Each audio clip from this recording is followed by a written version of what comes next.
we are at the very spot where William Cullen Bryant was when he composed his famous poem, the Rivulet, in 1823.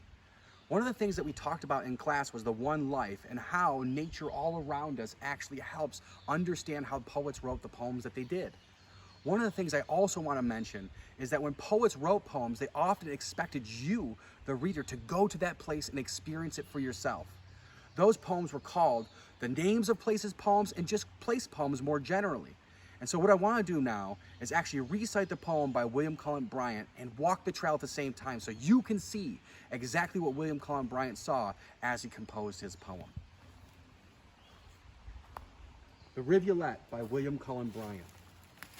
This little rill that from the springs of yonder grove it current springs, plays on the slope a while and then goes prattling into groves again. Oft to its warbling waters drew my little feet when life was new, when woods in early green were dressed, and from the chambers of the west, the warmer breezes traveling out, breathed the new scent of flowers about.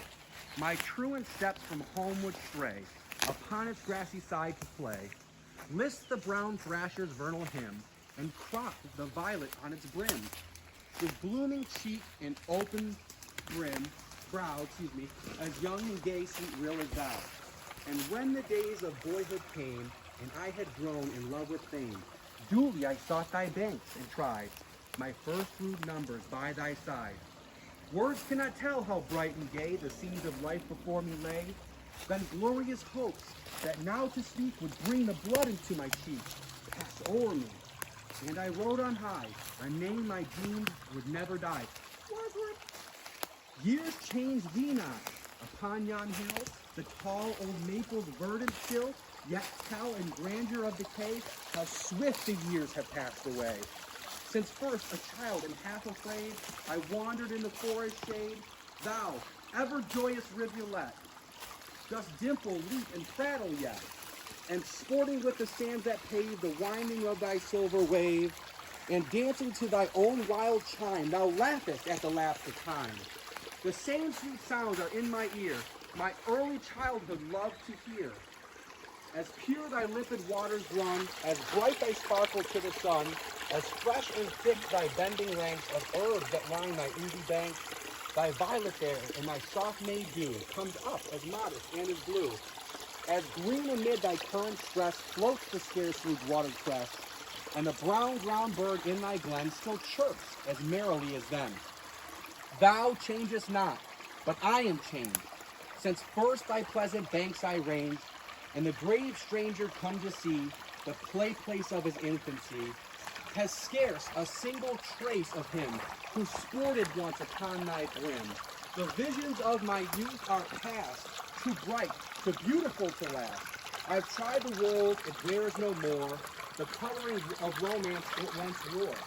Yet well has nature kept the truth she promised in my early youth, the radiant beauty shed abroad on all the glorious works of God, shows freshly to my sobered eye each charm it wore in days gone by. A few brief years shall pass away, and I, all trembling, weak, and gray, bow to the earth which waits to fold my ashes in the embracing mold. If haply the darker will of fate indulge my life so long a day, may come for the last time to look upon my childhood's favorite brook. Then dimly on my eye shall gleam the sparkling of thy dancing stream, and faintly on my ear shall fall thy prattling current's merry call.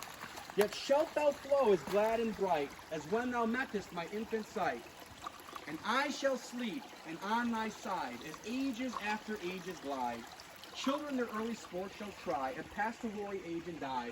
But thou, unchanged from year to year, gaily shalt play and glitter here.